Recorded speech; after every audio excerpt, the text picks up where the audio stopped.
Assalamualaikum Mufti. Waalaikumsalam warahmatullahi wabarakatuh. I have a question. What does it mean for a person to be faithful or to be a man of faith? Well, faith has been used in many different ways. I think you are referring to, in our context, usually someone with the belief in the teachings of religion. So a man of faith, or to be faithful, means to be committed, right, to the teachings of Islam, the beliefs of Islam. But I think there is also the other important aspect of being faithful, which is not to just know and accept the teachings and the pillars and the foundations, but also to go beyond and be fully committed to it. So to be a man of faith is to stand up for your beliefs and to be able to withstand, challenges to the faith itself. So, for example, it's always easy to say that I believe in these things, but sometimes we are not able to, for example, prove our belief, right? So, if you are faithful to your marriage, as an example, you're faithful to your marriage, and we use the word faithful in a very general sense, but you are committed to it. So even if you have some challenges to the relationship, whether there's because of work or other things, you are fully committed to the marriage and to your spouse, that your spouse continues to have full trust in you being committed to the relationship. So there's no element of doubt, because you have proven time and again that, even with temptations, even with distractions or other kind of test, that you continue to uphold the trust that you have built between you and your spouse. Now, in the same way that as a Muslim, I remember the story of Nabi Ibrahim alayhi salam has always been used as Nabi Ibrahim or Ibrahim alayhi salam as a paragon of faith, because he was given one of the most challenging, probably the most challenging task any prophet or messenger could imagine, which is to sacrifice his own child. Of course, God in his grand scheme knew, and God knows that he will not ask Nabi Ibrahim alayhi salam to sacrifice his child, but that was a test. And Nabi Ibrahim fulfilled the test and did well. And that is why in the Quran Allah says, Inna Ibrahim kana ummatan qanitan lillahi hanifa. So all those are about his faith to Allah. It's pure. It is full commitment, full dedication to Allah subhanahu wa ta'ala. So it's a paragon. It's it's the most ideal that we strive for. And in the same way that beloved Prophet sallallahu alaihi wasallam, he also emulated the footpaths or the pathways of Nabi Ibrahim alayhi salam, committed to his faith even in the most difficult moments. So here I think faith, we're talking about iman, mu'min. But I think one of the difficulties is, when you ask anyone, any Muslim, they will say that iman is the most important. This is the most important thing. There is no disagreement that as a Muslim, iman is the most important. But the question is, how do you get there? How do you get to the stage where you fully understand what you need to believe in, and then you fully believe in and you're committed to it? Sometimes we get there through various means, right? We are born in a family of Muslims, and therefore we become a Muslim, a believer, someone with faith. Or sometimes you get introduced through other ways and means. Sometimes you have an experience. In fact, even people who have been born Muslims, sometimes they don't pay too much attention to the faith. But something happens in life, we call them reborn, born again Muslims, for example. And then, you feel that now I have faith, and now I really understand what this is all about, and I'm committed to it. More convinced in a sense. Convinced and committed. Yeah. But I think the challenge here, Ustaz Mateen, is that, faith is such a personal, private thing. It happens, or it takes place in your heart. So, for example, if I can just mention, Al-Imam Al-Hasan Al-Basri rahimahullah, he said, لَيْسَ الْإِيمَانُ بِالتَّحَلِّي وَلَا بِالتَّمَنِّي. So Iman is not about embellishing it or the outer appearance. وَلَا بِالتَّمَنِّي, not about hopes and wanting certain things, or you think that I should get paradise or something. وَلَكِنَّهُ مَا وَقَرَ فِي الْقَلْبِ وَصَدَّقَهُ الْعَمَلِ. Iman is something that rests right in your heart. So it's something very deep within us. And it's the same way that you think about, when you believe in your family, you believe in your spouse, you believe in your children. It's very difficult to tangibly, or scientifically prove it. But it doesn't rest there, because the danger of saying something is in my heart and says, no, well, I believe, and there's no evidence for it. There's a danger of that. So Imam Al-Hasan Basri said, وَصَدَّقَهُ الْعَمَلِ. It's proven by deeds. Proven by the deeds. So your actions will prove your belief. So this is what I meant earlier when we said about relationship, right? You can't just tell your wife, I love you, I'm committed to you. She knows you're bluffing, or she knows you're telling a lie because of your actions. We have to prove it through actions. The same way that a man of faith is not a man of just words. And that is exactly why in the Quran, read carefully, إِنَّ الَّذِينَ آمَنُوا وَعَمِلُوا الصَّالِحَاتِ. Repeated time and again. In many verses. آمَنُوا وَعَمِلُوا الصَّالِحَاتِ. It's not just about, you can't say, I believe, I have faith, but you have to do good deeds. إِنَّ الَّذِينَ آمَنُوا وَعَمِلُوا الصَّالِحَاتِ. Those who believe and those who perform or do good deeds. As-salihat, deeds or actions that reconcile, actions that bring goodness, So they come together. And I think that is a measure of our faith, a man of faith, or being faithful, where we are committed to the belief through what is in our hearts, that we trust Allah, we trust the religion, but we also prove it through our actions. And you must find convergence between the two. So one of the ways in which we can tell that something may not be right with our belief or our faith, the Iman, is when the actions do not tally. When the actions do not tally. So insofar as our Iman, there are some basic teachings in Islam of what we should believe in, how we should believe, right? There are a lot of discussions and disagreements as to the specifics. In Islamic theology, if you did, Usuluddin and Aqidah and Falsafa, Kalam and theology and philosophy, a lot of debates about the specifics of certain things. But there are certain foundations or fundamentals of belief. And even so, that is still within our, it's the basic guidance is to help us ensure that our faith is right. Beyond that, of course, there are a lot of differences, like I said. But there are actions that will prove your belief, and those actions are governed even by greater principles, guidelines, and framework to ensure that both go together and you are following the right kind of faith or the right kind of belief. To be committed in our beliefs, and of course that beliefs is then proven by our deeds and actions. Now, Mufti, today in this day and age where they are arguing a lot of contesting ideologies and also maybe even deviant teachings, how can we, maintain our faith, bring about ourselves as a man of faith in the face of all of these challenges? Yeah, faith is not faith without test. Mm-hmm. You can only prove that you completely believe and you have belief is only when you are tested. أَحَسِبَ النَّاسُ أَن يُتْرَكُوا أَن يَقُولُوا آمَنَّا وَهُمْ لَا يُفْتَنُونَ. Right? Do mankind think that they will be left to say or claim that they have آمَنَّا, we believe, وَهُمْ لَا يُفْتَنُونَ, and they're not tested.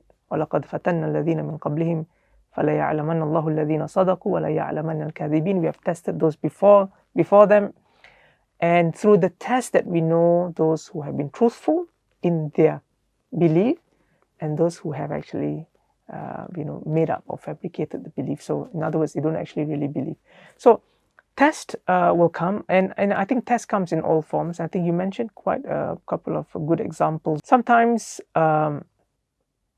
there are ideas or ideologies that directly affect or challenge our belief.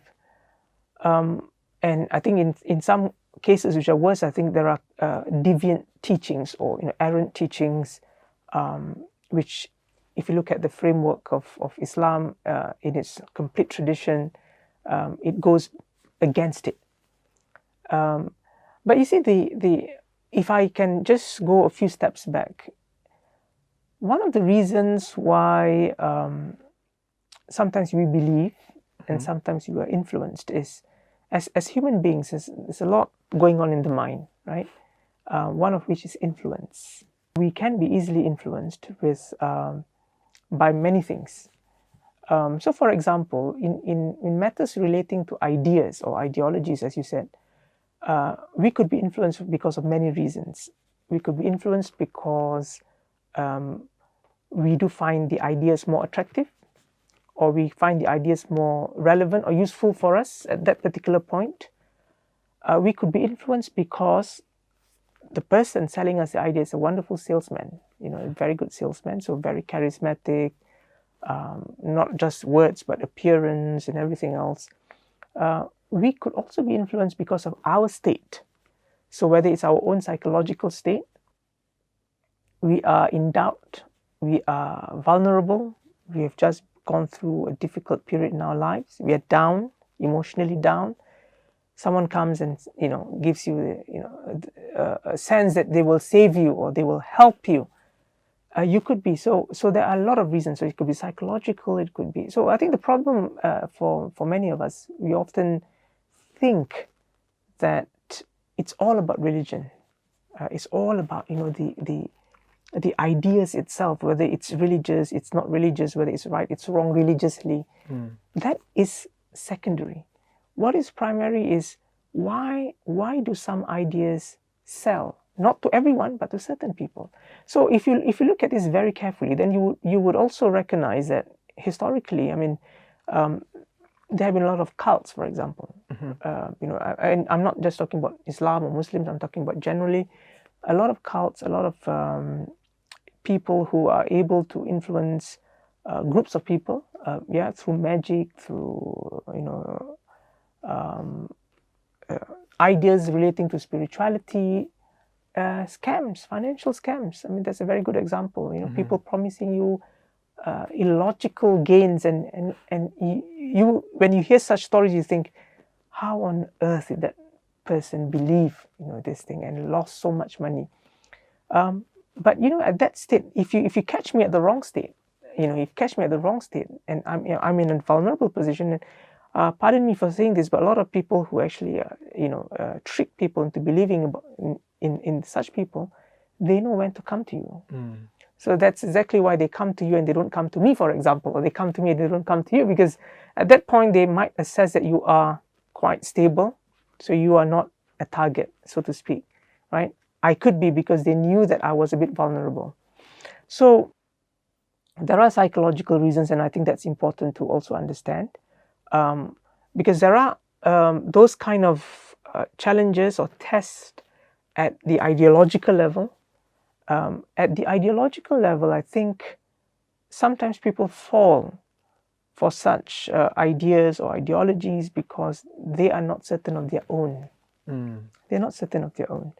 And this is what we meant earlier when we said faith itself.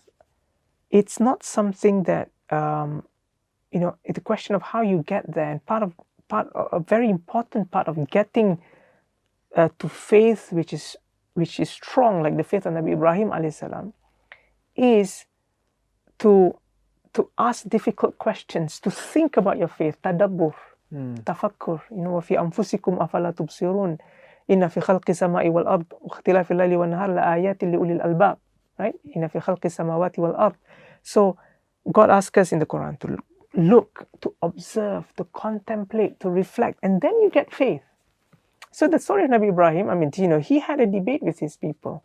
فَلَمَّا جَنَّ عَلَيْهِ اللَّيْلُ رَأَى كَوْكَبًا. So it came night time, and then they saw the star, and they said, هَذَا Rabbi, this is my God. فَلَمَّا أَفَلَ قَالَ لَا أُحِبُّ الْآفِلِينَ. So, when the sun, yes, when the sun rises, the stars disappear. Of course, we know this is an astronomical phenomenon, because with light, the stars cannot be seen. So he said, but God can't, disappear and appear, as and when. So there was a thinking process that went on. The same way that some people say that if you are a believer or you are faithful, you cannot have doubts, right? You say you can't be doubtful. And I think that's not right. A lot of scholars went through processes of, phases of doubtfulness in their faith even, but that often leads them to become stronger, but not through doubt that in which you don't find a way out in terms of answering your doubts. If you do, then you will become stronger. And I often quote this story of Nabi Ibrahim again in the Quran. When Nabi Ibrahim alayhi salam, he actually asked God a question, which to many people, if they don't read this or they don't understand this, they say, oh, it's almost blasphemous to ask God. Why would he? Yes, so in Surah Al-Baqarah, right, the story that Nabi Ibrahim alayhi salam said, Rabbi arini kayfa tuhyi al-mawta. God, show me how you give life to the dead. Qala awalam tu'min. So God responded, do you not believe, Ibrahim? Right. So qala bala. Indeed, I believe, oh my God. Walakin liyatma'inna qalbi. So this itmi'nan, so that my heart is at rest, at peace with this belief. This itmi'nan is convinced to the extent that you, this is what we talked about, faith at a level where even if you face big test, you will not waver, you will not shake, because your foundations are very strong. And there was a process of questioning with God by Nabi Ibrahim alayhi salam. Then Allah says, "Qala fakhudh arba'ata min at-tayr fasurhunna ilayk," and until the end, cut a bird in 4 pieces and then put it on different mountain tops, and then you call them, and you will see that the bird comes together. That is how I give life to the dead.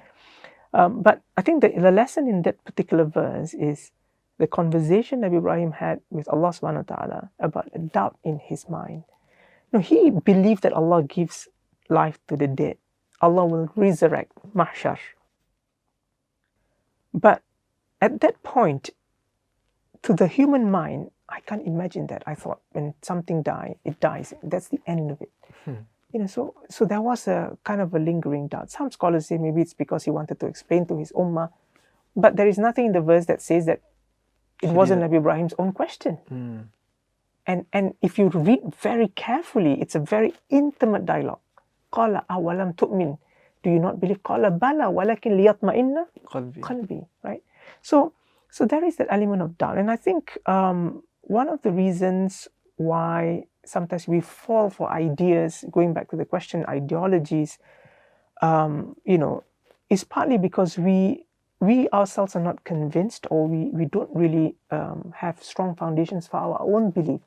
Even if you have practiced, you have prayed your entire lifetime, you fast, you go to the mosque, but if you did not, that element is one element which we said just now, the amalu salihat, right? They do good deeds.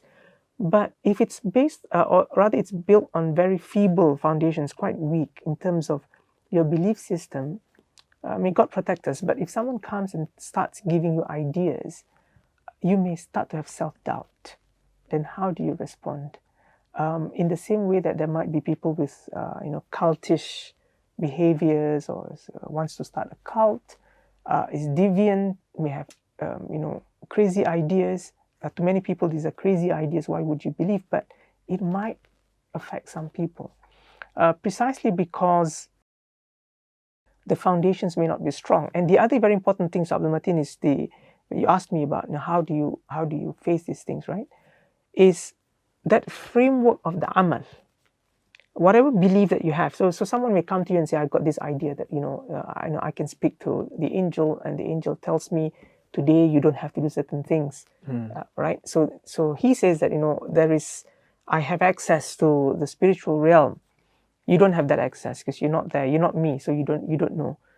Fine, it's a private thing. I don't know how to prove that you're wrong. Whatever you're saying is crazy. But then he starts telling you, okay, so this thing is telling me that you should do certain things, A, B, C.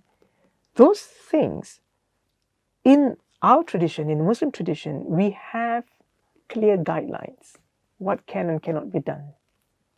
And that should be our safeguard, our criteria that will protect us. So if you hear things that clearly ask you to do things which are completely contradictory or prohibited or objectionable, never heard of, then you know that it's completely unacceptable.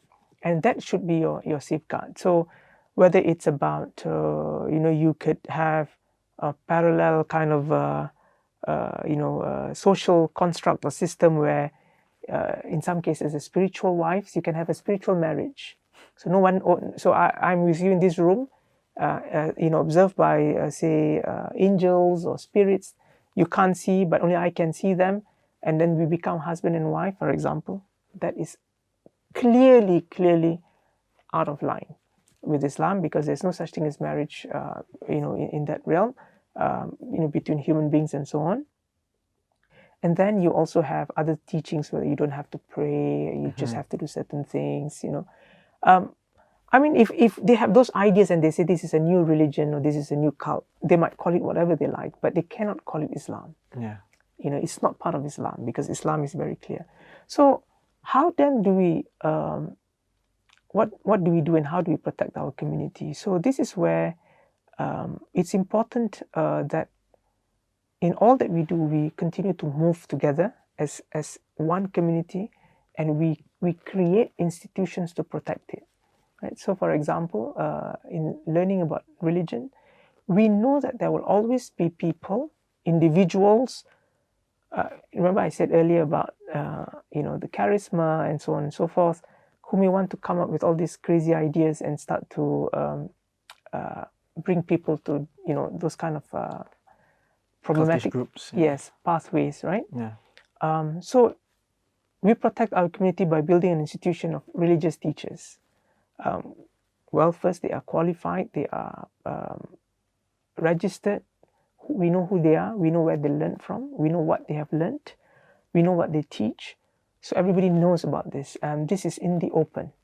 And that is one way to protect our community, where if you need to learn Islam and you want to get religious guidance, you get from people who are qualified. That is certainly, learning in the open. It's accessible to everyone. These are the kind of qualities of teachings which are open for scrutiny. There's nothing to fear, because it's something that we have learned for generations and we're teaching it. I think the danger is when, the early signs of danger is when things are done very secretly, exclusive groups. You don't allow anybody else to come. You say, people are not prepared to hear these things. So those are the kind of things that give you very early indication. These are, like red flags, or red signals that something is not really right. At the same time, I don't want to say that we cannot discuss and debate ideas, even if these ideas are, not very common, whether about religion and so on.